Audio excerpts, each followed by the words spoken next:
Buenas tardes, saludos a todas y todos. Estamos iniciando la mesa que en esta oportunidad ha sido organizada por la Universidad Autónoma de la Ciudad de México y me congratulo de tener como invitado especial al maestro Carlos Arriaga, que me va a suceder en el uso de la voz y la palabra cuando termine mi primera exposición. Y, y bueno, les agradezco a todos, en especial a los organizadores de este congreso, a José Clemente, a Abril Pérez, que nos ha estado ayudando también en toda la cuestión logística, a Rubén, y por supuesto agradecer de nuevo al colega Carlos Arriaga por la presentación que va a realizar. Entonces, bueno, yo les quería comentar un poquito en esta mesa de riesgo y catástrofes relacionados con el cambio climático en México reciente, una perspectiva desde ciencias sociales, que a veces puede ser bastante heterodoxa, si se lo quiere mirar de esa manera, pero bueno, creo que es un aporte que hacemos desde una perspectiva un tanto distinta a lo que puede ser la ciencia del clima o la ingeniería o inclusive otras disciplinas del ámbito científico, ¿no? Yo quisiera hacer una referencia, si me permiten, de inicio, con algunas cuestiones que tienen que ver con los mitos, ¿no? Por eso yo mi presentación la titulé así como exageración o mito, y antes de la presentación quisiera hacer algunas reflexiones, ¿no? Tenemos algunas referencias en algunos filósofos, en algunos estudiosos de los mitos antiguos, como Mircea Eliade, eh, quien habla o nos comenta, ¿no?, sobre ciertos mitos que relacionan un poco esta relación un poco complicada que ha tenido la humanidad en sus inicios, posiblemente, con el medio ambiente y el clima, ¿no? Que uno diría, bueno, pero al fin es un mito, ¿no? Sin embargo, Elíade nos hace referencia de que quizás estos mitos y estas leyendas no son más que recreaciones de un tiempo primitivo que le tocó al ser humano, a los primeros grupos humanos organizados, enfrentar, ¿no? Y en ese sentido, el mito del que nos habla Elíades son como mitos arcaicos. Encuentra vestigios de esto en Babilonia, en el cercano Oriente, en en los propios relatos bíblicos, en el Antiguo Testamento. En fin, una serie de cuestiones que en algún otro momento podríamos conversar con más tiempo, pero que nos hablan también de fenómenos muy relacionados con esto del ambiente y de esta relación un poco difícil, ¿no? Claro, en ese momento, y por supuesto bajo la mirada religiosa, pues todo esto tenía una relación con Dios, con alguna deidad, se llame Jehová, o se llame como se llamara, pero tiene una relación también con la cuestión divina, ¿no? Acordémonos que todo lo que puede ser relacionado con los desastres naturales eran una prueba a veces que ponía Dios, que ponía Yahvé o que ponía otra deidad para probar la fidelidad de este pueblo, de estos fieles, o también podría ser algo que estaba establecido anteriormente por estos creadores del mundo y que el ser humano pues no debía quebrar si no quería tener consecuencias, ¿no? Digo esto muy sintetizadamente porque es mucho más complicado y no nos daría todo el tiempo para presentarlo, ¿no? Pero entonces ahí encontramos una estructura primitiva o una estructura arcaica del mito, en lo que Elíade llamó el mito del eterno retorno, ¿no? Cómo esos mitos nos regresan a un momento fundacional y efectivamente pues tenemos referencia de ciudades como Babilonia, que era la puerta digamos, a los señores, a los dioses, la puerta de los dioses, y justamente ¿por qué? Porque era algo que estaba en las alturas, ¿no? La misma Palestina pareciera en términos mitológicos que es una tierra que se ha salvado del diluvio, que se ha salvado bueno, de esa gran inundación universal que nos relatan muchos mitos, ¿no? Lo mismo en el Cantar de Gilgamesh, en varios de estos mitos arcaicos. En términos un poquito más modernos, si se quiere, tenemos otros mitos como el mito de Sísifo, tratado por Albert Camus, eh, que bueno, nos dice también de un personaje que está condenado de por vida a realizar siempre la misma actividad, que en ese caso es subir una roca enorme, que inevitablemente va a volver a deslizarse y va a volver a caer, ¿no? Pero que en su convicción de qué es lo que tiene que hacer y qué es lo que efectivamente hace, aunque finalmente el resultado sea exactamente el mismo, ¿no? No quiero aburrirlos mucho con esto, pero uno podría decir también en términos de las acciones positivas que se hacen para frenar o limitar los efectos negativos del cambio climático, ¿cuántas veces no nos vemos nosotros mismos en una especie de mito de Sísifo, ¿no? Bueno, digo, es una propuesta. También hay otros mitos más modernos o analizables desde un punto de vista más moderno, más si ustedes quieren racional o psicológico, como los que puede estar analizando el psicólogo Carl Jung, sobre los arquetipos, ¿no? Los arquetipos, y también ahí hay una parte de un arquetipo que me interesó bastante, que fue la parte sombría, ¿no? De los arquetipos. Recordemos que son como 12 arquetipos los que describe Jung, y hay uno de ellos que es la parte sombría, que es la parte que no queremos mostrar, ¿no? Y que no queremos mostrar porque quedaríamos mal ante los demás, ante los otros, ¿no? Eso en términos individuales de la persona y cómo afecta eso en la formación de estos caracteres, que por eso son arquetipos, ¿no? Son como modelos o, especies de tipos ideales. Sin embargo, uno podría decir en la sociedad, en términos colectivos, que también hay partes sombrías que uno no quiere mostrar o que la sociedad no quiere mostrar, ¿no? Y, por ejemplo, todo lo que tiene que ver con la contaminación, con los desastres producidos por el ser humano en los ecosistemas, la introducción de tecnologías que finalmente producen un desastre ecológico, en fin, una cantidad de cosas que también uno podría decir, bueno, hay una parte sombría que la sociedad no quiere mostrar y quiere mostrar más bien lo que hace bien, ¿no? Las acciones positivas, la economía verde, una serie de cosas que finalmente tampoco uno podría saber si van a resultar, ¿no? No tenemos la certeza de que vaya a resultar, y al final de mi ponencia voy a ver a lo mejor una postura un poquito más pesimista en cuanto a todos estos esfuerzos que estamos realmente empezando a hacer, pero que a lo mejor lo empezamos a hacer un poquito tarde, ¿no? En términos de lo que es eh, la mitigación del cambio climático. Bueno, le pediría a los colaboradores si pudiéramos comenzar con la presentación. Eh, lo primero que tenemos que ver es algunos datos que nos dan desde las instituciones que se dedican a estudiar el clima.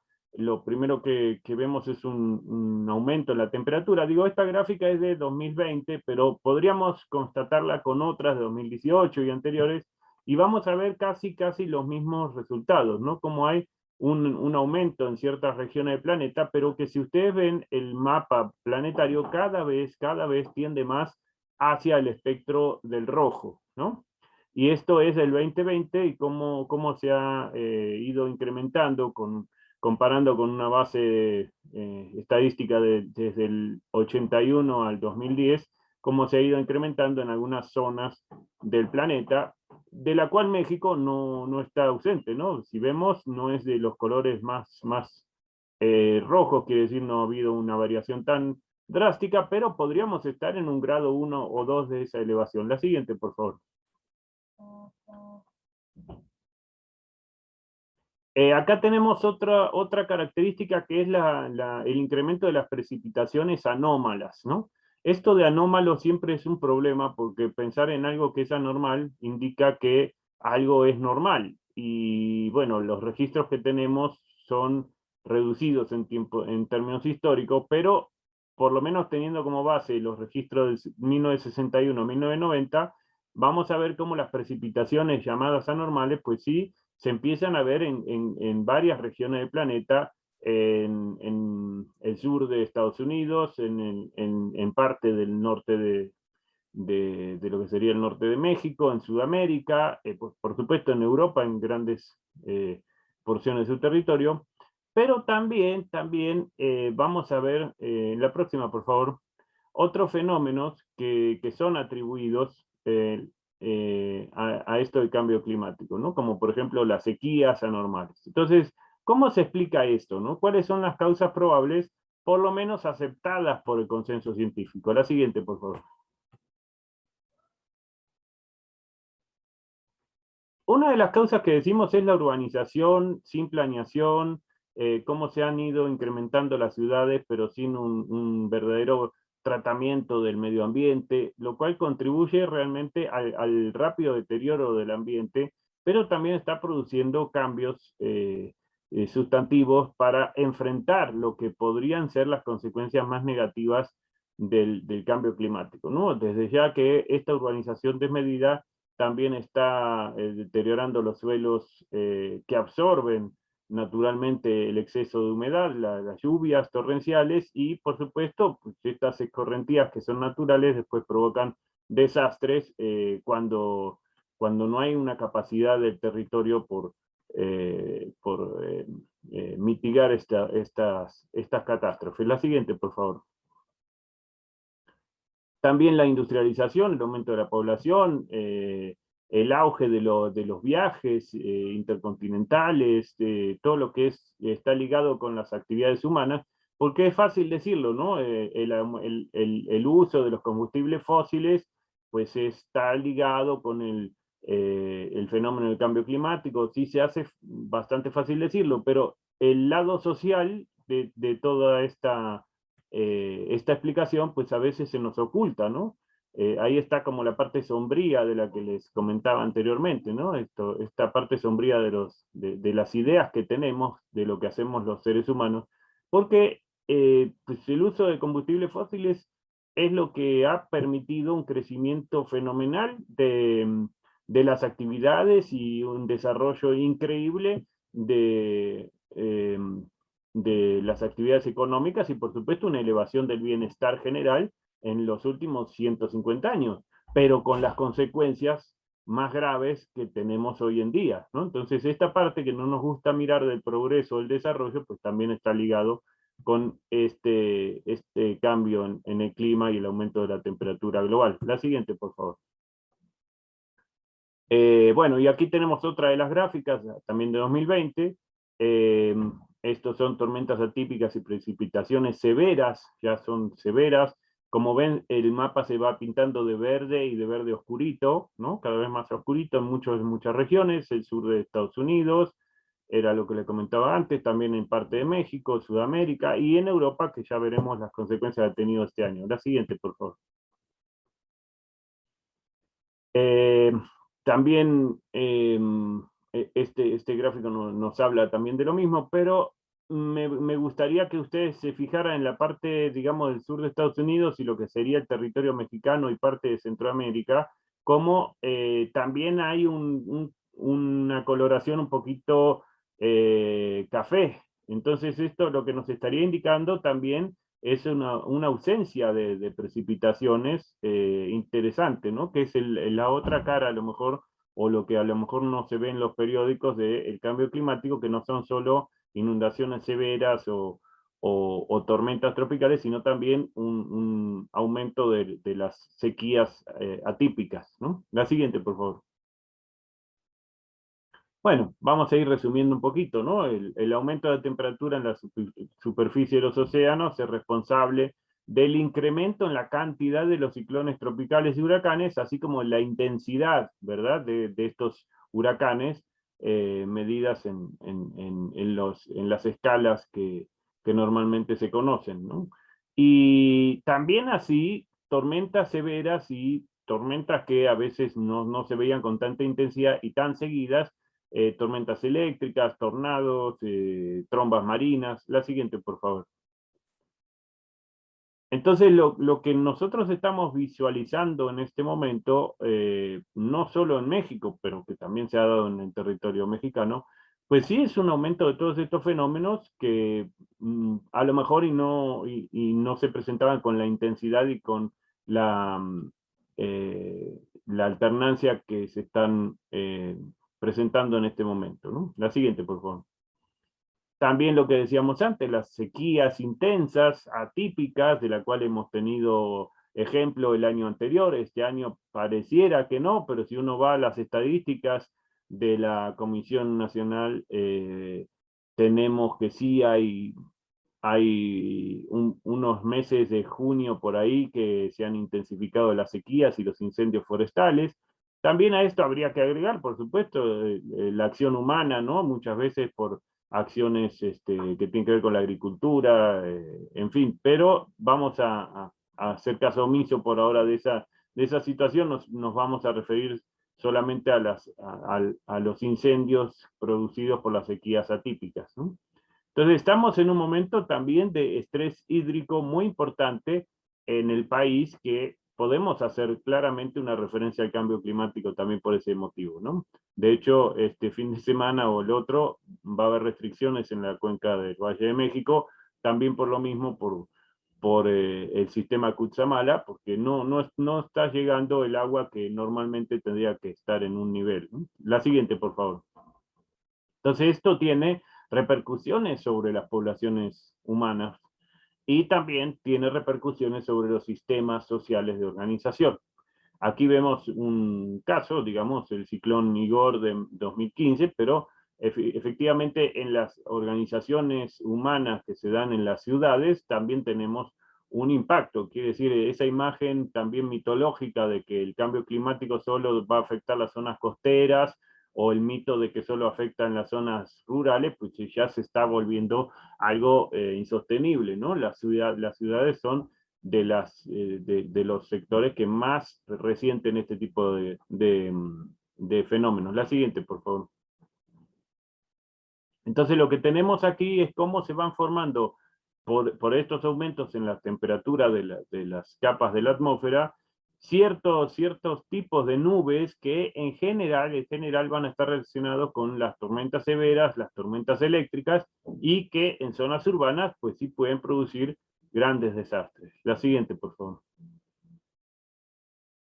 Ahora, nos preguntamos si el conocimiento sobre los desastres y también la capacidad de intervención que tenemos, sobre todo en los marcos denominados así de gestión integral del riesgo, si alcanzan, ¿no? Porque la verdad es que la rapidez con que se producen estos fenómenos y la contundencia con que a veces se presentan, pues no nos dejan lugar prácticamente ni a la prevención adecuada, ni tampoco a la intervención, ¿no? Esto es un caso de unas inundaciones muy fuertes en un campamento hace muchos años en Huelva, en España.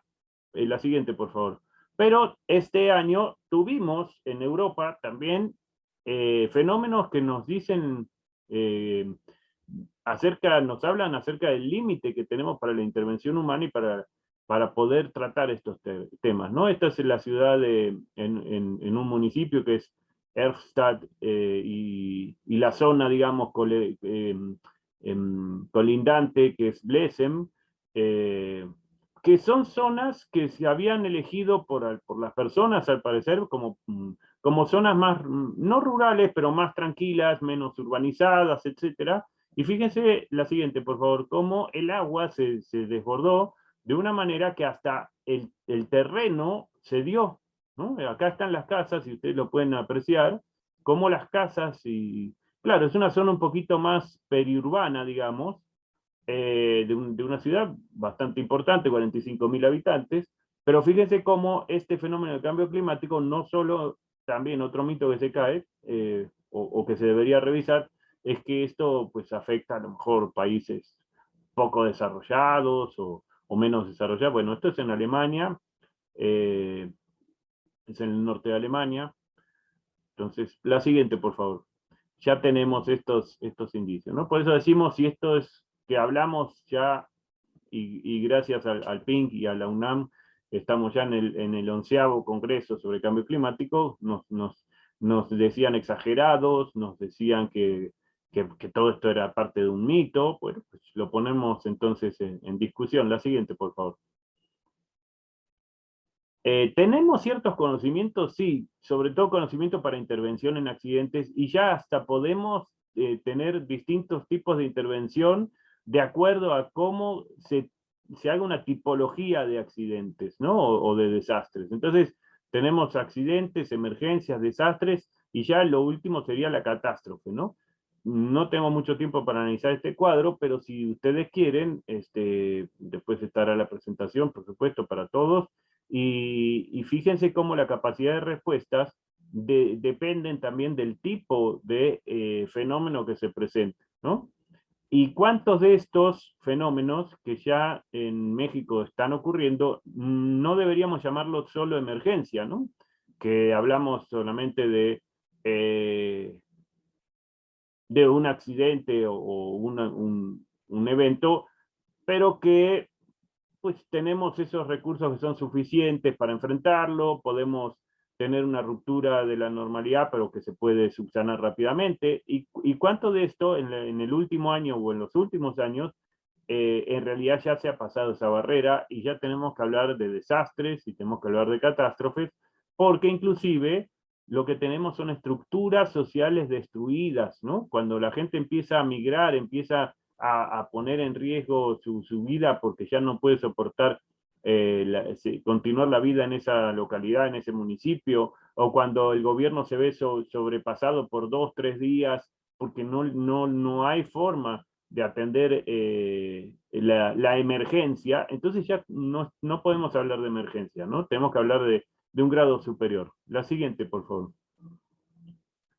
Y bueno, efectivamente, eso nos tocó este año con el ciclón Grace de agosto de 2021. Se suponía que iba a ser una tormenta tropical que iba a pasar casi desapercibida. Esto ya es cuando tocó la costa de Veracruz y Tamaulipas, con grado 2, y a veces hasta algunas agencias han eh, registrado grado 3. Y fue un fenómeno que de manera atípica, en vez de desplazarse por la costa hacia el norte, hacia el noreste, se desplazó hacia adentro del territorio nacional. La siguiente, por favor.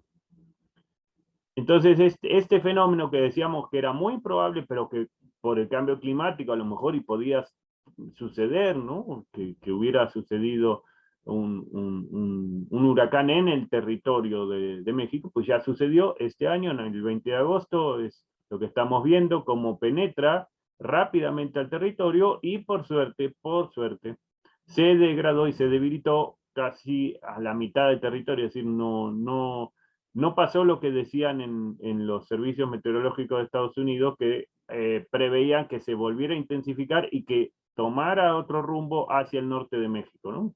Eso no ocurrió, por suerte, pero podría haber ocurrido. La siguiente, por favor. Ahora vamos a ver el recorrido, ¿no? Cómo se va formando, días antes, finales de julio quizás, se va formando esta tormenta tropical y cómo va en un recorrido y penetra, ¿no? Primero recuerdan que tuvo unos días bastante fuertes, de vientos fuertes, huracanados en la costa maya, pero después trasciende eso, se degrada y vuelve a tomar fuerza. ¿Cómo podemos interpretar esto? Bueno, los amigos climatólogos nos dicen que es por la temperatura de la superficie del mar que estos fenómenos cobran fuerza inesperadamente, ¿no? Y eso es lo que le permitió, en principio, penetrar tan rápido en el territorio mexicano. La siguiente, por favor.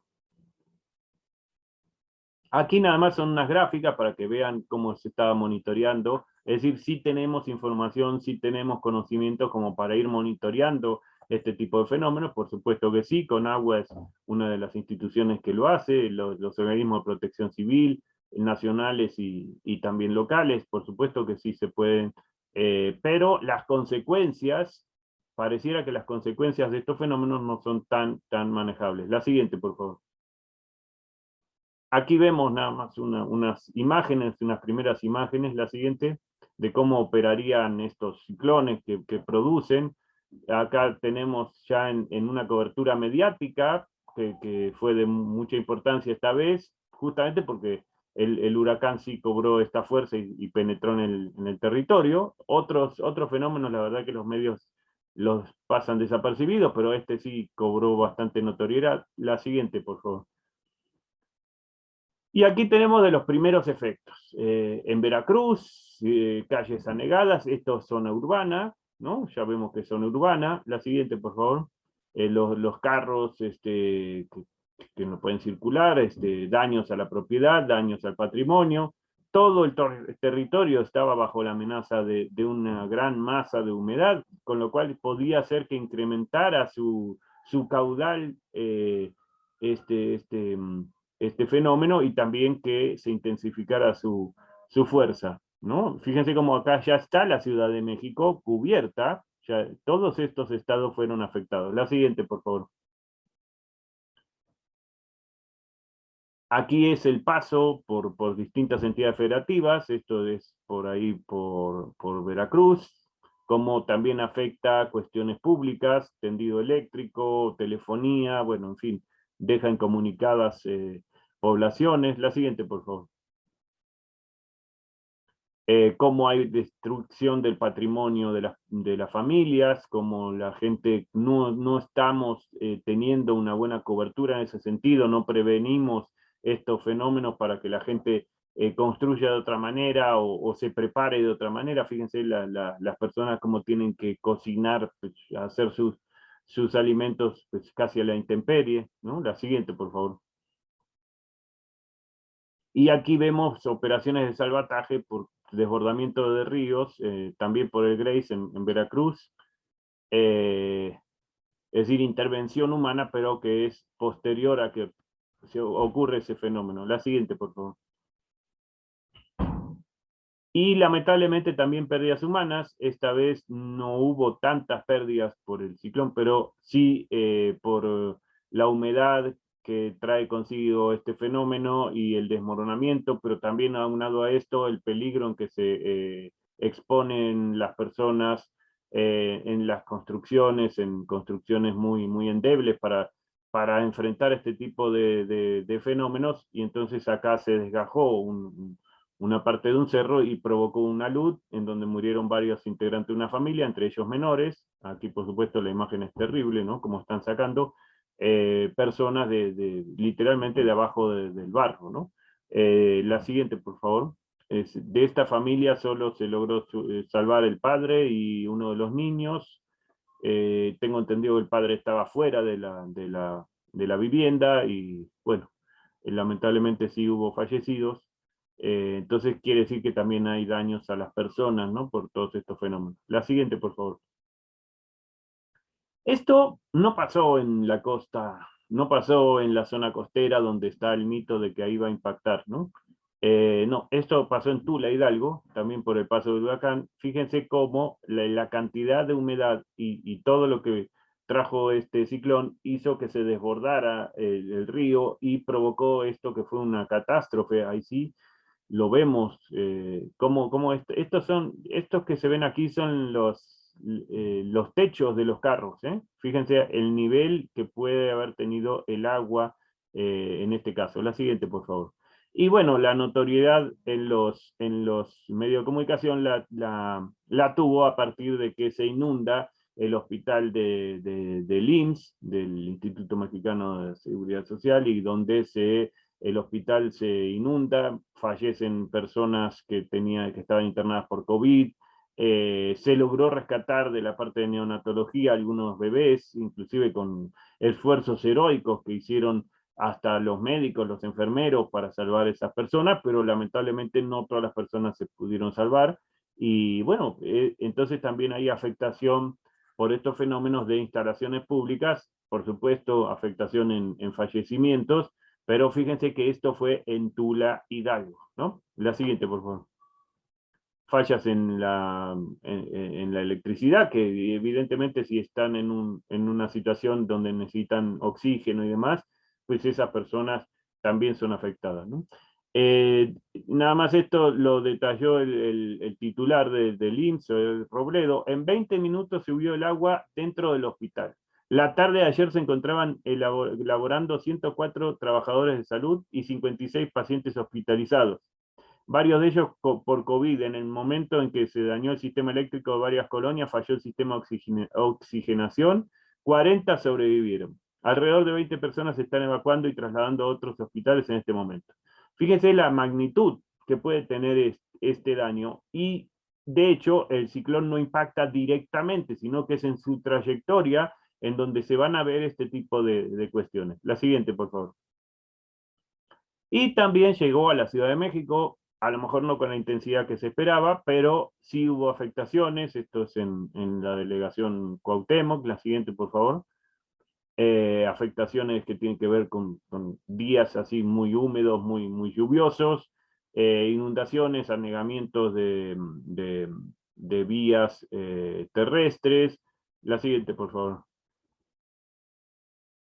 Y lamentablemente tenemos que decir que por exceso de humedad también se desmoronó una casa entera en Xochimilco el 31 de agosto, también porque estas condiciones de humedad extrema pues reblandecen los terrenos y se producen este tipo de fenómenos. También aquí, por suerte, sin sufrir consecuencias la población humana, pero sí esto se trata de un lugar donde atendían animales, perritos, tenían un albergue de perros para su cuidado y lamentablemente algunos de los especímenes fallecieron. La siguiente, por favor.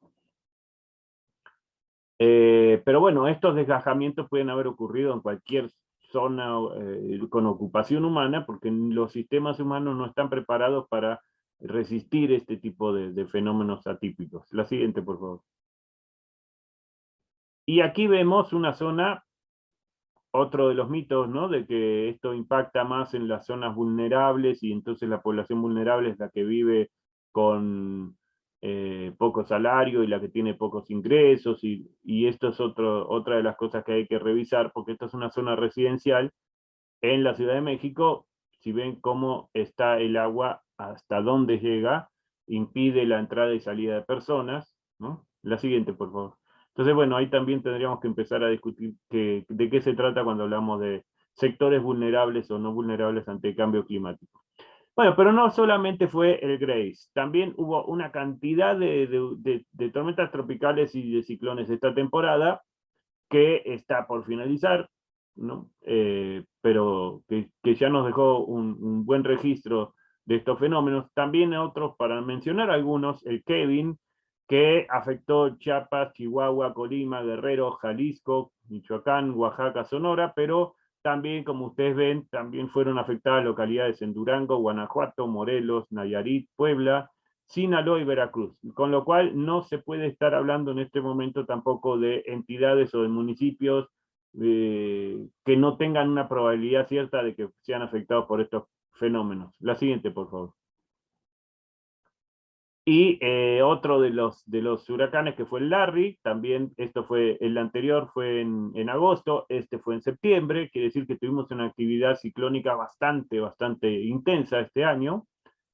Y que también afectó, como ustedes ven, una lista de entidades, desde Campeche, Chiapas, pues, Estado de México, Oaxaca, digo, muy diversa esta situación en varios estados del país. La siguiente, por favor.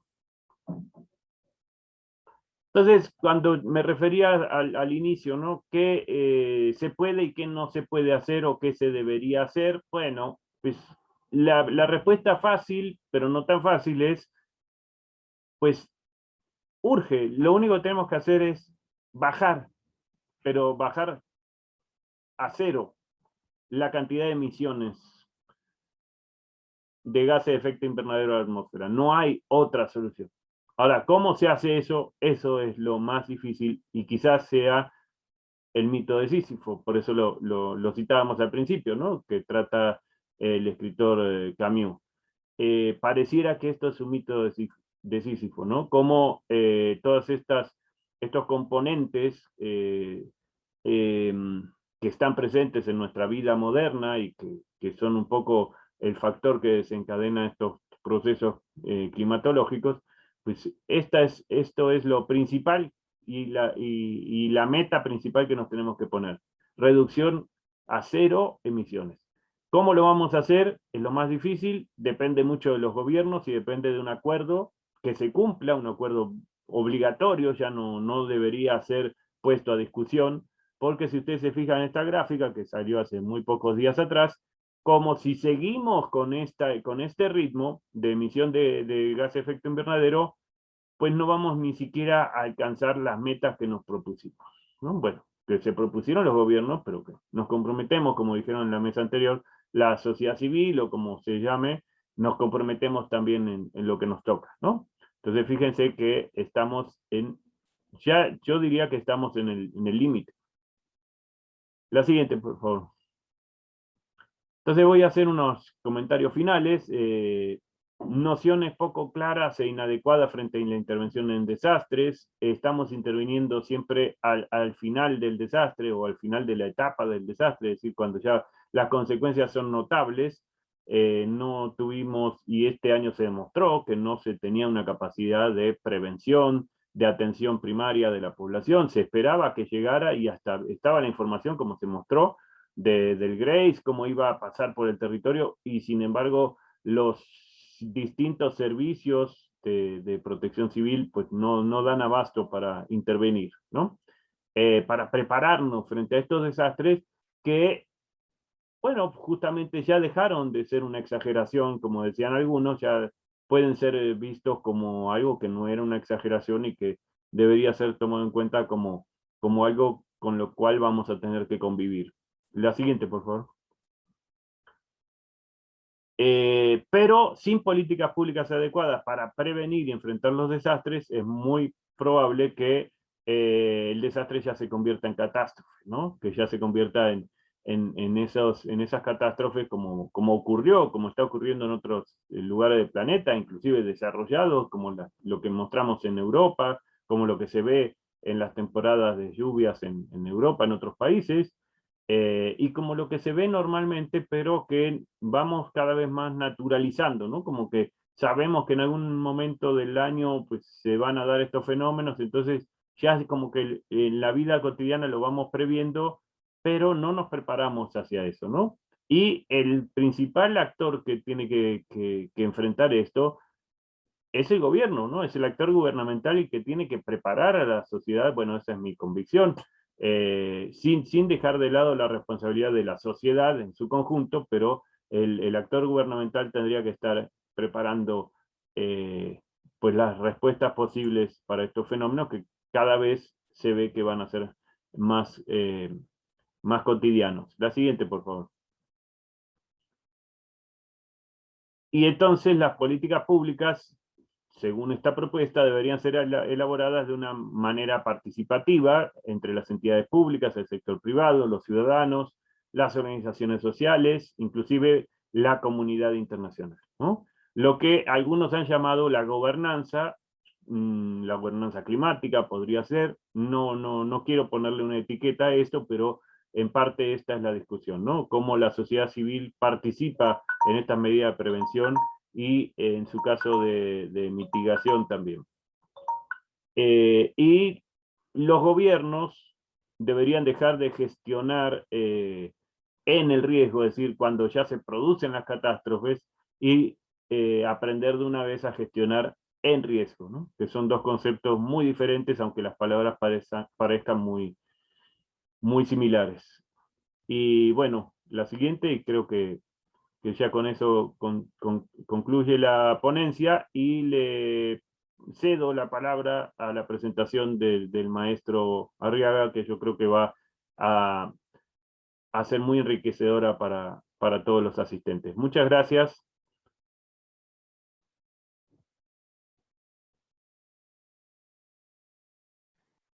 Maestro Arriaga, por favor. Muchas gracias, doctor. Sí, les mandé mi presentación, nada más. Muy bien, perfecto. Es que traí dos videitos y eso la hace bien pesada, entonces, bueno, sí. Bueno, pues muchísimas gracias primero a todos los organizadores, a la UNAM, al programa de investigación en cambio climático de la UNAM y por supuesto a todos los organizadores y todos los que tienen que ver con, primero con la organización del Congreso y sobre todo con la invitación al doctor Rueda y muchas gracias especialmente a mi amigo el doctor Simonelli que ya van unos años que me invita por acá. Gracias, un placer estar con todos ustedes y bueno, pues vamos a ver esta situación. Yo soy Carlos Arriaga y este es mi correo electrónico. Adelante. Adelante. Ok. Bueno, una de las cuestiones que ha pasado por la mente del ser humano, no, un antes, perdón, un antes. Es esta perspectiva de dominar la naturaleza. Algunos autores plantean el hecho de que tal vez no nos dimos cuenta en qué momento veíamos a este medio ambiente, a esta naturaleza, a este gente que teníamos enfrente y que era como un monstruo al que teníamos que dominar porque teníamos a los volcanes haciendo erupción, a los ríos ahí muy fuertes, a la posibilidad de los rayos, ¿no? Que provocaran incendios o que los árboles pudieran caer y entonces esto pues, se presentaba como amenazas para la sociedad, para la humanidad, y entonces se plantea la idea de que habíamos que dominarlos porque además el ser humano es la forma en la que se demuestra que está por encima de la cadena alimenticia y por encima de todo. Así que teníamos que modificarlos y la prueba más clara de esta pues, son las construcciones de ciudades y toda la arquitectura que es impresionante, pero que uno de repente visualiza cómo es la intención de demostrar que yo puedo a partir de herramientas, de maquinaria, transformar el entorno. Y no nos dimos cuenta en qué momento este monstruo se empezó a convertir en un niño indefenso, en un ser muy, muy débil al que ahora tenemos que proteger, porque empezamos a entender que no somos rivales, sino que estamos interrelacionados, pero que además el ser humano depende del medio ambiente y no al contrario, porque de lo que se dice es que a final de cuentas, sí, el cambio climático, el calentamiento global continúa y nosotros no hacemos nada para superarlo, lo más probable es que el mundo pueda continuar sin el ser humano y no el ser humano sin él. Pero cuando hablamos de esto, de que el cambio climático dice desde el 2001, lo plantea el IPCC, es cualquier cambio que se registre en el clima, ¿no? Y esto tiene que ver con las cuestiones naturales porque nuestro planeta sigue activo, sigue en funciones, sigue teniendo una actividad propia y esto genera reacciones químicas y interrelaciones con diferentes fenómenos que determinan su comportamiento, pero también tiene una influencia muy determinante de las acciones humanas. Adelante. Y entonces el cambio climático no es solamente lo que más tenemos inmerso en el imaginario, es el concepto de calentamiento global, pero el cambio climático tiene que ver con todo un sistema y está compuesto por lo menos los componentes que constituyen este sistema mundo, la atmósfera, todo lo que tiene que ver con los gases que están envolviendo, la hidrosfera que se encarga, atiende, visualiza, revisa que corresponde a lo que es el agua, la criosfera que es la parte del hielo y la biosfera que es esa capa donde se desarrolla la vida, donde estamos nosotros, que tiene que ver con una relación con la superficie terrestre. Adelante.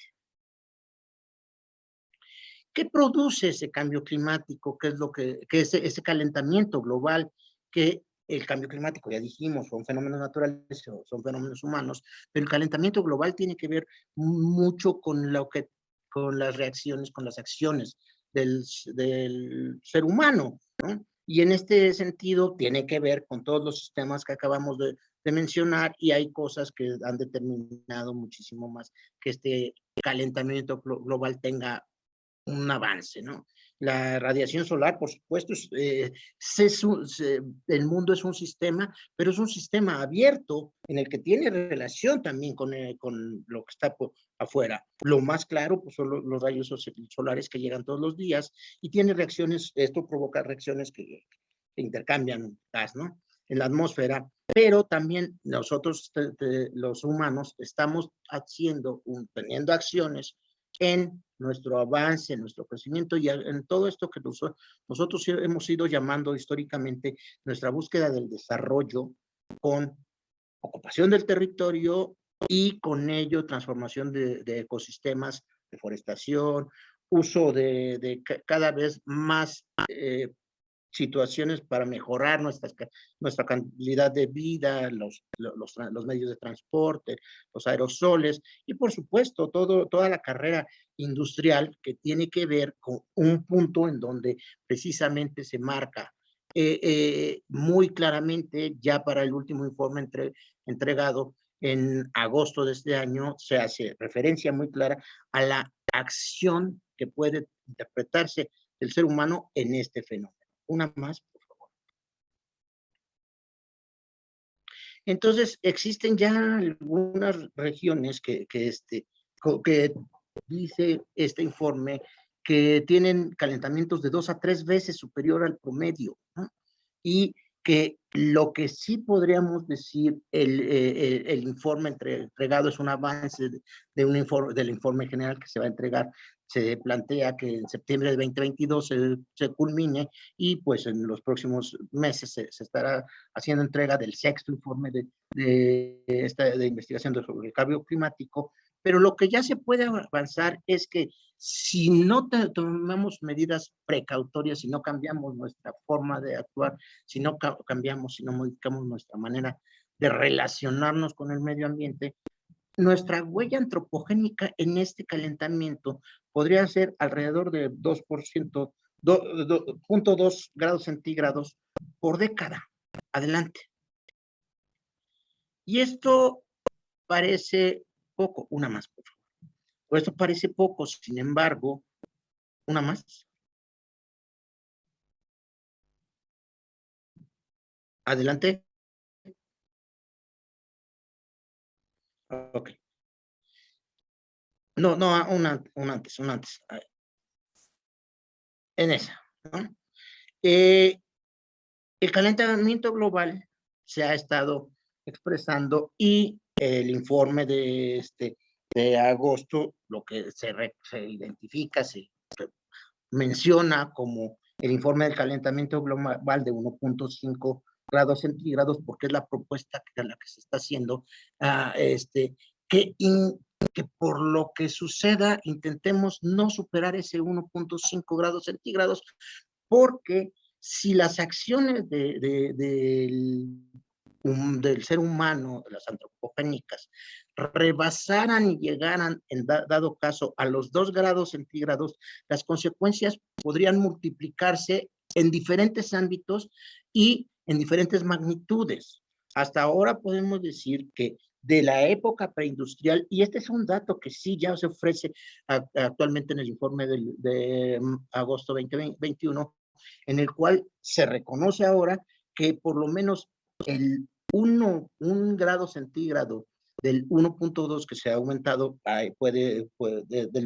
de la época preindustrial a la fecha, podríamos hablar de una diferencia de temperatura entre 0.8 grados y 1.2, de los cuales el 1 grado centígrado sí ya se le puede atribuir a las actividades humanas, que tiene que ver con toda esta carrera industrial, pero tiene que ver también con el uso de todos los productos que se han ido generando y la forma en la que también este modelo económico nos ha ido adecuando para que el sistema funcione y entremos en un proceso de consumismo. En la medida en la que la industria produce más, es necesario que consumamos más para que estos productos tengan una razón de ser y el enriquecimiento económico funcione, ¿no?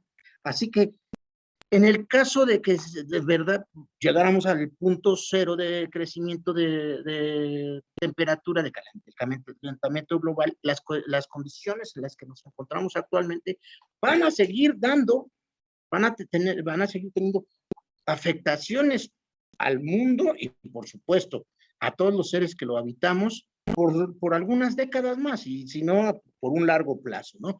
Adelante.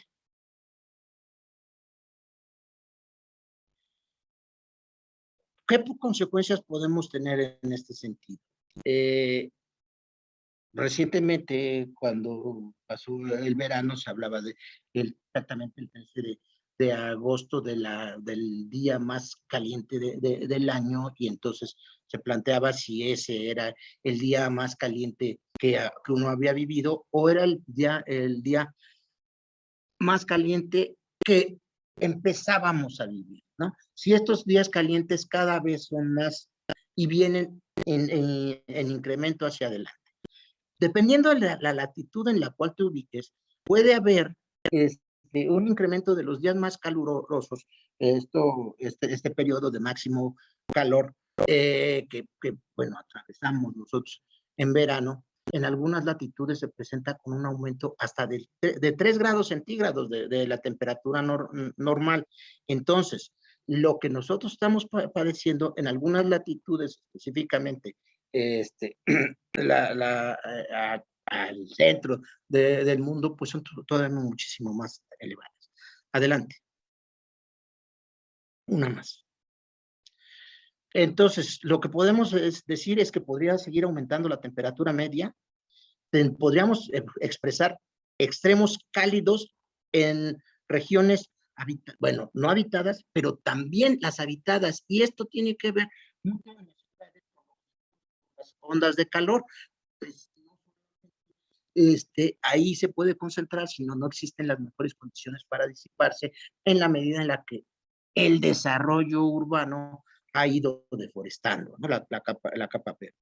Pero curiosamente, y esto lo decía el doctor hace un momento, la relación entre precipitaciones también tiene que ver, perdón, con días cálidos también tiene que ver con el incremento de precipitaciones y con un factor más, las sequías, cuestiones que uno pensaría que son contrarias, ¿sí? O sea, parece paradójico que por un lado se incremente el índice de precipitación y por otro lado se avance en el proceso de sequía, de desertificación en diferentes territorios. Sin embargo, la relación está así, en la medida que estas precipitaciones son más extensas, más intensas en algunas zonas, en otras zonas se empieza a presentar como más deficientes.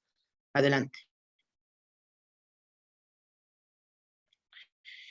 Y esto tiene que ver, pues, exactamente con, mientras por unos lados se está presentando inundaciones en la época de lluvias, en algunos otros territorios se está incrementando el proceso de desertificación, pero esto tiene consecuencias, no solamente con la afectación, por supuesto, lo que veíamos anteriormente, con la vivienda, con el transporte, con el daño económico que esto podría implicar y con la afectación que podría representar, sino tiene que ver con procesos económicos y sobre todo con cuestiones alimenticias, porque a final de cuentas las ciudades dependemos del campo para comer. Esa es una de las características que tiene la ciudad. La ciudad es extremadamente dependiente. Entonces, en la medida en la que, por un lado, las cosechas se pierden por inundaciones y en otro lado se pierden por falta de agua, las condiciones alimenticias se ponen en riesgo. Y si bien es cierto que para todos hay un riesgo, es un riesgo muchísimo más elevado para las poblaciones dependientes directamente de esta producción y las que se encuentran en una condición socioeconómica mucho más diferente, más débil, ¿no? Estas cuestiones, este tipo de comportamiento errático sobre las cuestiones de precipitaciones, por supuesto, van a afectar con más intensidad o más fuerte a las pequeñas islas, las zonas costeras y las zonas que se encuentran muy cerca o por debajo del nivel del mar. Aumenta el riesgo por sequías y, por supuesto, esto se va complementando con lo que decía el doctor Simonelli, en la medida en la que este fenómeno de lluvia se incrementa también y aumenta la temperatura, también se genera el caldo de cultivo idóneo para la generación de ciclones. Adelante. Esta es una gráfica sobre el aumento que ha experimentado el nivel del mar y está al 27 de mayo del 2019. ¿Sí? Esta lo reporta aquí la NASA y dice que, bueno, la Comisión Oceánica Intergubernamental plantea que de 1900 al 2018 el nivel del mar ha incrementado alrededor de 20 centímetros. De seguir el incremento en el calentamiento global, esto podría representar 30 o hasta 60 centímetros para el 2100. Estas son las gráficas como se visualiza en 1995, 12 milímetros, en el 2020, 22 milímetros, y ya para el 27 de mayo del 2019 estamos hablando casi de 9. Adelante. Esta situación, la cuestión de las lluvias, la desertificación, el incremento en el nivel del mar, tiene una manifestación directa con las especies. Se plantea que muchas especies pueden ser afectadas y entonces es cierto que hay una cuantificación ahora respecto a... También es cierto que tenemos que visualizar estas especies como parte de una cadena trófica en la cual unos dependemos de los otros y al final de cuentas el ser más dependiente es el ser humano. Así que este calentamiento global y este comportamiento anormal de los factores podría significar una pérdida en la biodiversidad y una afectación en todo el ecosistema, en todos los ecosistemas. Adelante. Lo que ya se tiene reportado hasta ahora, y esto es un reporte hasta el 2016, en el 2007 ya el IPCC adelantaba que podrían haber estas afectaciones en la ecología, en los bosques tropicales, en las zonas de arrecifes y en los manglares.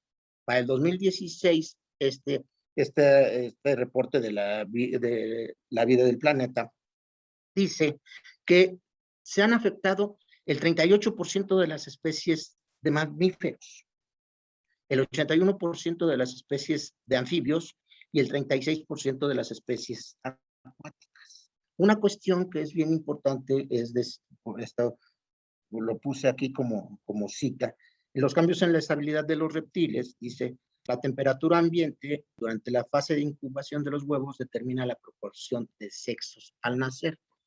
Es decir, si la temperatura del mundo siguiera aumentando, se tiene cuantificado que para el 2080, entre los cocodrilos nacerían solamente machos. Esto implicaría la posibilidad de la pérdida total de una especie y ver la pérdida de una especie parece sencillo, sin embargo, tiene que ver con todas las implicaciones que significan para todos los ecosistemas. Adelante. También, por supuesto, en los aspectos económicos o socioeconómicos, en la medida que los ciclones y los comportamientos de los fenómenos hidrológicos sean más erráticos, la cuestión en los mares incrementará el riesgo de pesca, aunado a la posibilidad de la reducción de especies por el calentamiento en el agua y que esto haga que en la medida en la que se va calentando o que se van perdiendo algún tipo de especies de especies o moluscos, algunas otras especies tiendan a migrar y adecuarse en un hábitat distinto, lo que significa especies exóticas, invasoras, que tendrían que estar compitiendo dentro de ese hábitat con las especies originarias. Esto se visualiza que podría reducir la productividad de la pesca al mismo tiempo que lo haría muchísimo más peligroso de este tipo de ocupación, con mayor riesgo nuevamente para los pueblos vulnerables que dependen de esta actividad.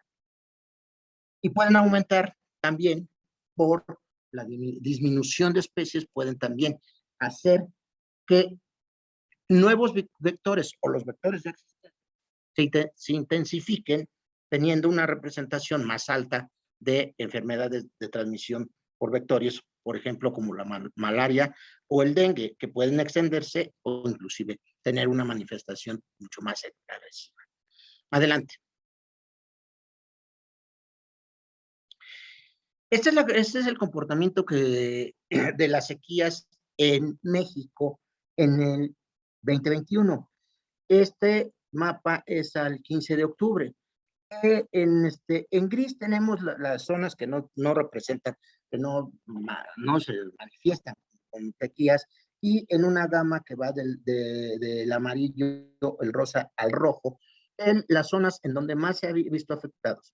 Si vemos la gráfica, observamos que en el 2012 es la afectación mayor de sequías en el país. Una cuestión bien importante que hace notar el sistema meteorológico y bueno, diferentes actores es que se planteaba que en el 20 las cuestiones climáticas tendrían una manifestación favorable, precisamente porque todos estamos encerrados y la afectación al medio ambiente no había sido de la misma forma. Esta situación en el 2020 se visualiza disminuida en la cuestión de las sequías en México. Sin embargo, lamentablemente empieza a tomar fuerza nuevamente en el 21 y prácticamente empieza a tener la manifestación en los picos más importantes que había tenido en el 2012, ¿sí? Y todavía no terminamos el año. Adelante. Si les pido, mira, por aquí hay un botoncito y le pueden picar, corre. Ahí, mira. Este es el comportamiento de las temperaturas máximas en México. Creo que no se prendió. Tanto como tienen un botoncito, entonces si le picas ahí, empieza a correr. Solamente para que viéramos el mapa, cómo ha ido evolucionando las temperaturas máximas por encima de la media. O tal vez el otro. Y si no funciona, ni modo, no hay ningún problema. Esta es la relación de las temperaturas máximas con las precipitaciones máximas en México durante el año 2021, que tiene que ver con el comportamiento que podrían tener diferentes fenómenos, entre ellos las sequías, precipitaciones y, por supuesto, los ciclones. No se preocupen, muchísimas gracias. Lamento mucho que por estos dos fue lo que se hizo muy pesado esta presentación, pero si le dan adelante un clic, está bien. Muchas gracias, no se preocupen.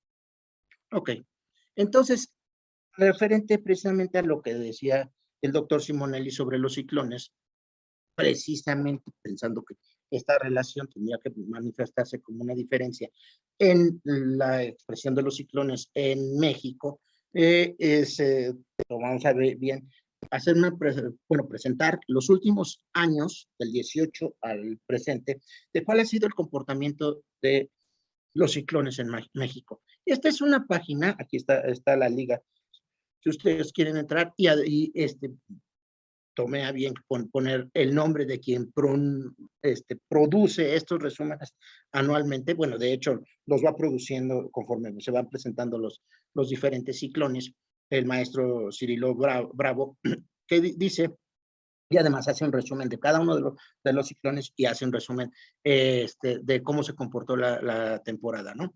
Para el 2018 tuvimos 41 ciclones. Ellos, bueno, en este informe, se divide entre depresiones tropicales, tormentas tropicales y huracanes.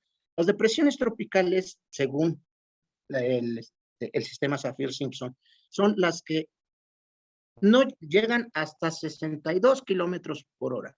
Esta clasificación, dependiendo la intensidad que tienen estas tormentas, y si tienes hasta 62 kilómetros por hora, se llama depresión tropical.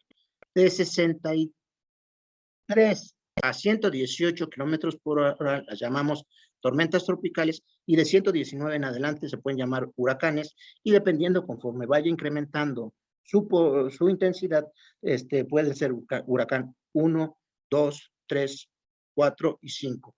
El 1 es de 119 a 153, el 2 es de 154 a 177, el 3 es de 178 a 209, el 4 de 210 a 250, y el último es de 251 en adelante. Así que para eso también hay una clasificación aquí en donde no está, o sea, sí es importante el número de ciclones, 41, pero también lo importante es cuántos llegaron a ser huracanes y cuántos se manifestaron con intensidades fuertes o intensas.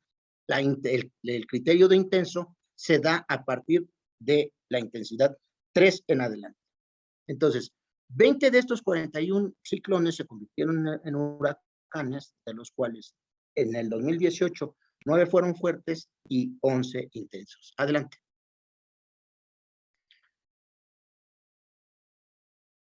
Para el 19 coincidimos 41, de los cuales tuvimos 13 huracanes, 9 fuertes y 4 intensos.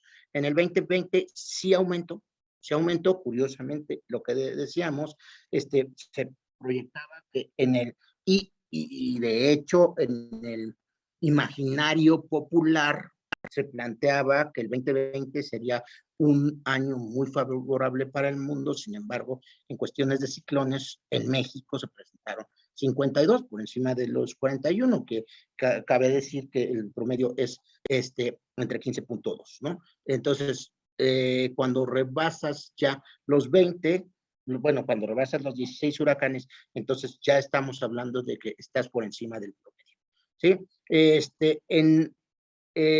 En el 2020 tuvimos 18 huracanes con 8 fuertes y 10 intensos. Es decir,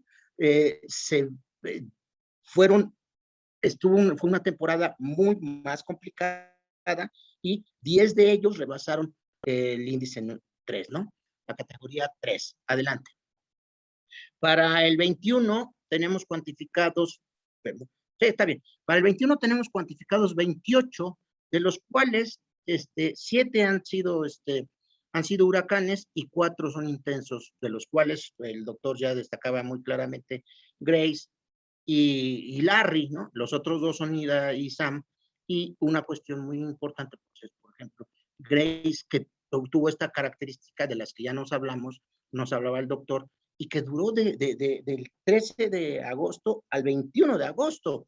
Pero una cuestión que decía el doctor es cómo se mete y se rompe el mito de que los ciclones no afectan a la parte urbana, a la parte de tierra, ¿no? Sin embargo, el reporte oficial del Sistema Meteorológico Nacional dice que el nivel de lluvia, de precipitación más alto producido por el Grace fue precisamente en Hidalgo y en Puebla. Hidalgo con 395 milímetros y Puebla con 304. Entonces, esto nos está diciendo cómo este comportamiento del medio ambiente está teniendo ya diferentes manifestaciones, además de lo que ya planteábamos, ¿no? O sea, a final de cuentas, las ciudades somos los espacios más dependientes, más débiles y menos, estamos más expensas a sufrir afectaciones en este sentido. ¿Qué podemos hacer? ¿Qué opciones tenemos? Sí, por supuesto, son miles de acciones que tienen que ver con el gobierno y con la implementación de políticas muy decididas y muy claramente, pero además, sobre todo, financiadas. Pero hay cosas que tendríamos que hacer también desde nosotros, y eso tiene que ver con un cambio de cultura. Sí, por supuesto que tiene que ver con un cambio de cultura que empieza con la educación y que este tipo de eventos, este tipo de reuniones tienen un papel fundamental. Tenemos que cambiar nuestra forma de relacionarnos con el mundo, tenemos que pensar en un transporte más responsable, sí tendiendo a minimizar el uso de materiales de energía fósil, pero también, y una de las cosas muy importantes que tienen que ver con políticas, son políticas de descentralización que nos permitan desplazarnos lo menos posible. En la medida en la que nosotros podamos satisfacer más de nuestras necesidades lo más cercano posible. Y esto tiene que ver con inclusive políticas de reubicación de trabajos, por ejemplo, que no tengamos que desplazarnos tanto para poder asistir. Esto tiene una manifestación impresionante con el medio ambiente y un consumo grande de energía, de combustibles, pero también de arrojar contaminación al medio. Tenemos que pensar cada vez en energías renovables y tenemos que pensar mucho en cómo nosotros nos consumimos estas energías. No solamente la idea de que sí, cuando salgo de un cuarto tengo que apagar los focos, pero también de qué manera consumo todo lo que tiene que ver con la relación en el celular, ¿no? O sea, muchas veces hablamos de desconectar el celular, pero en diferentes ocasiones llegamos y el celular no está conectado, pero el cargador sí. Y eso es un consumo de energía que continúa y eso es una cuestión cultural que tenemos que modificar. Tenemos que tener una relación mucho más amigable, mucho más favorable y mucho más que impulse y respete las cuestiones agrícolas. Decíamos hace poco respecto al COVID que si el 2020 no, y lo que hablamos del 2021 no nos enseñó, nos permitió darnos cuenta la importancia que tienen los campesinos, lo fundamental que son para nuestra y los dependientes que nosotros somos de ellos. Entonces es muy complicado, pero aprendimos muy poco de toda esta pandemia. Entonces, hay que tener un acercamiento más con las cuestiones agrícolas, las forestales. Hay que ver qué es lo que consumimos, cómo lo consumimos. Hay que reducir nuestra emisión de desechos en todos los aspectos. Y una de ellas es en los alimentos. Muchas veces no nos damos cuenta que cuando nosotros no nos comemos, estamos teniendo una representación, un impacto para el medio ambiente y también estamos entorpeciendo esta lucha que deberíamos de tener el mundo completo para el combate a la pobreza. Y, por supuesto, bueno, hay que tener una mejor relación con el territorio, hay que tender a un ordenamiento territorial, hay que tender a la ocupación del territorio de manera más adecuada, ¿no? Más, dice el ordenamiento territorial, más acorde de su aptitud, ¿no? Y esto, bueno, sería mi participación. Yo les agradezco enormemente. Si le dan un clic más, les diría muchísimas gracias a todos. Yo soy Carlos Arriaga y, por supuesto, pues estamos abiertos a sus comentarios. Muchas gracias a todos los organizadores y muchas gracias a la invitación que me hicieron.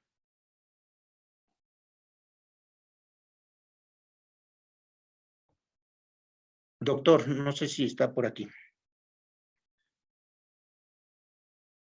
Claro, claro. Pues muchas gracias, maestro Carlos Eduardo Arriaga, de la Academia de Ciencia Política y Administración Urbana de la Universidad Autónoma de la Ciudad de México.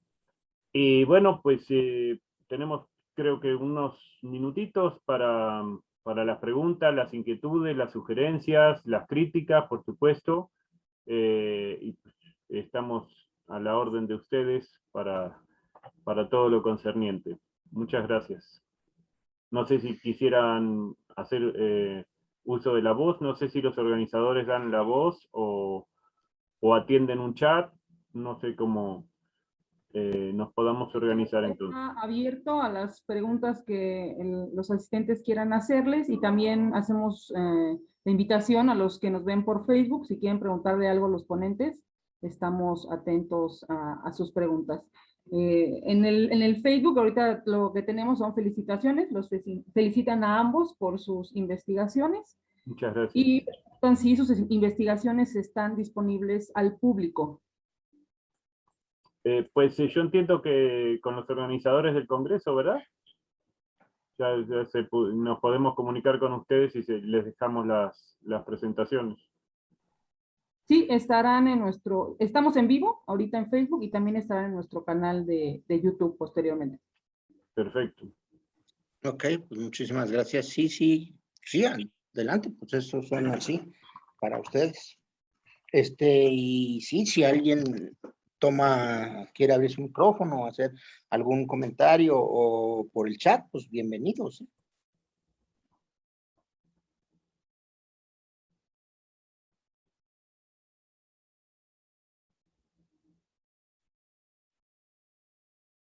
Lourdes Pineda, de la Escuela Nacional Preparatoria. Gracias. Todo muy claro. Muchísimas gracias, Lourdes, a ti por acompañarnos. Vanessa García, levantó la mano. Adelante, Vanessa.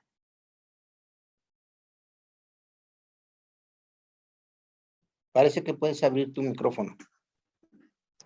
Sí, ya, muchas gracias. Bueno, primero que nada, muchas gracias a los dos ponentes, nuestros dos profesores. Pasando a mi pregunta, es acerca de estos desastres humanitarios que ocasionan pues los desastres naturales, ¿no? Como por ejemplo que actualmente tuvimos el deslave en el Cerro del Chiquihuite, en el que pues fue el desastre enorme, pero mi pregunta es, ¿por qué se permite este tipo de asentamientos irregulares si es por fallas de la intervención del Estado? Pues en esta no regulación, ¿no? De que no debería de estar no debería de ser habitable por los ciudadanos.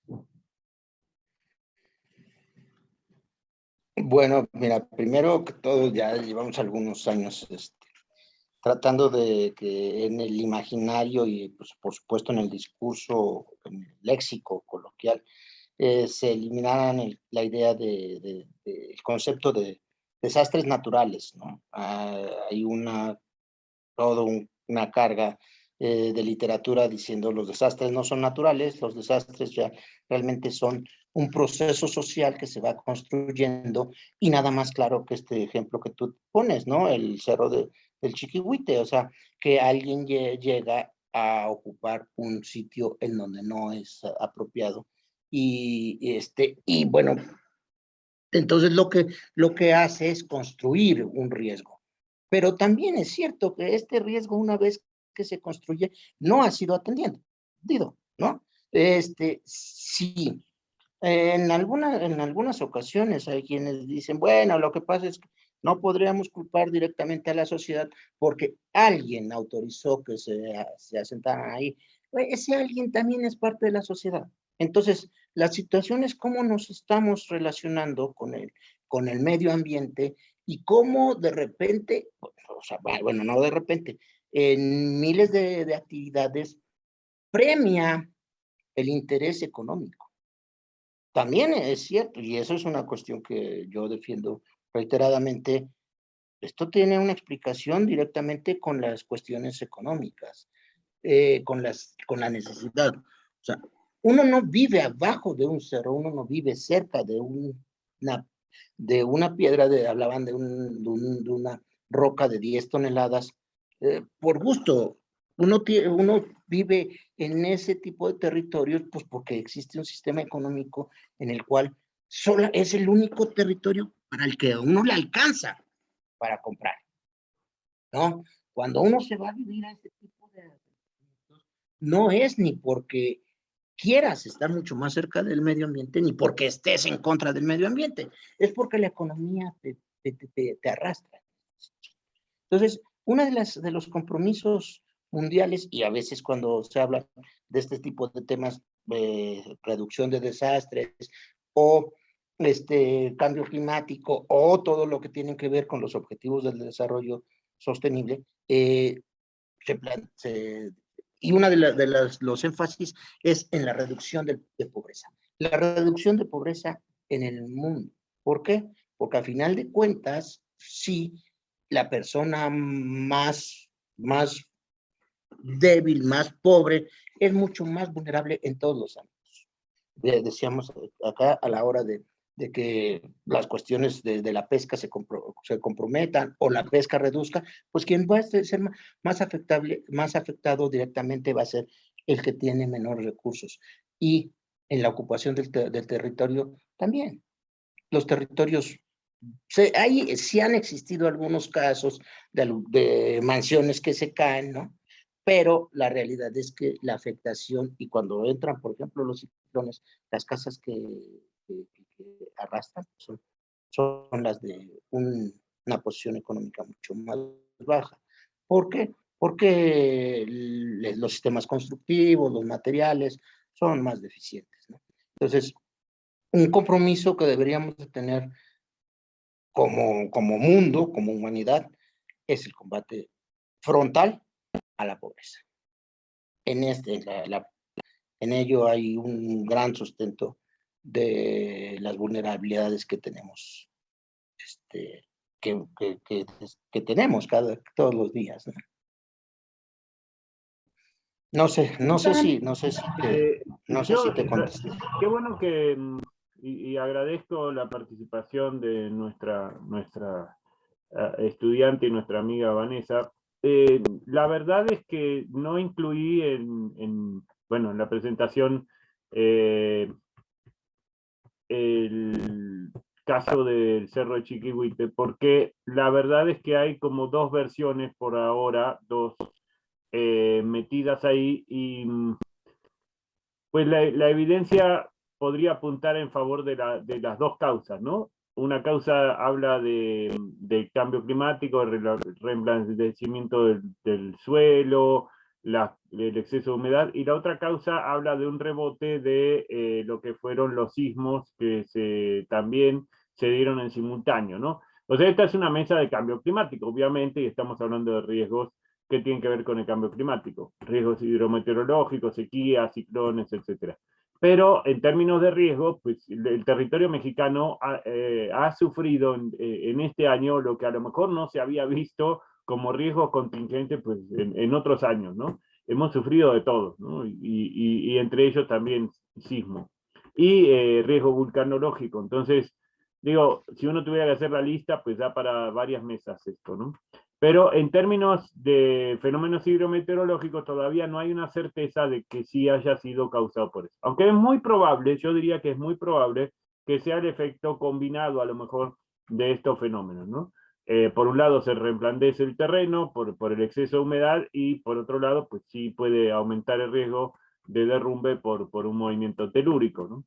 Entonces, por eso no lo incluí, Vanessa. Pero efectivamente, por una cosa o por la otra, pero evidentemente el asentamiento humano en zonas donde no se debería estar construyendo, pues aumenta todo esto.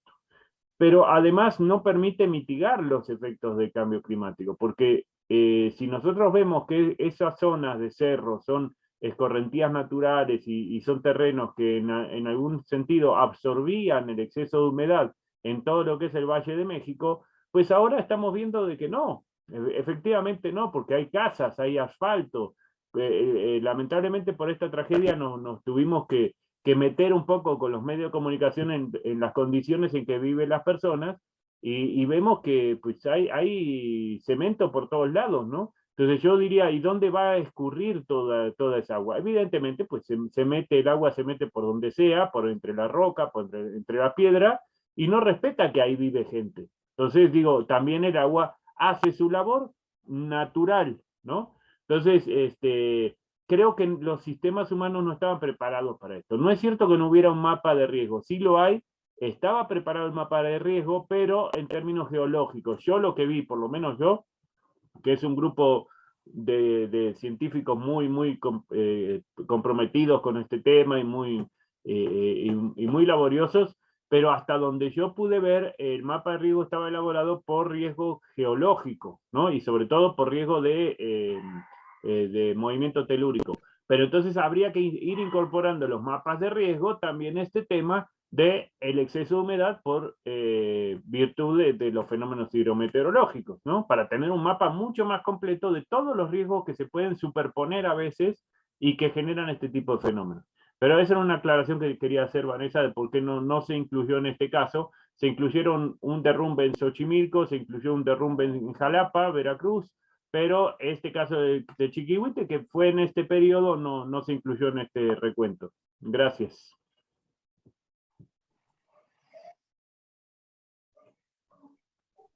Bueno, si no tenemos Bueno, más preguntas por parte de la audiencia, damos por terminado la sesión del día de hoy. Los invitamos a ver la sesión en la página del PINC. Ahí se estará transmitiendo. Les agradecemos mucho su participación a los ponentes y los esperamos el día de mañana en punto de las 10 de la mañana. Pasen bonita tarde. Muchas gracias, Abril, por tu excelente colaboración y apoyo que hemos tenido. También a Rubén, por supuesto, a José Clemente Rueda, pues todo nuestro agradecimiento al equipo del PINC, que hace 11 años que venimos trabajando estos temas y venimos juntos. Y como bien dijo el doctor Clemente, pues todos estos esfuerzos son colectivos, ¿sí? No son esfuerzos individuales y no podría ser de otra forma, ¿no? Muchas gracias y gracias también a mi colega Carlos Eduardo y por supuesto nos estaremos viendo el día de mañana.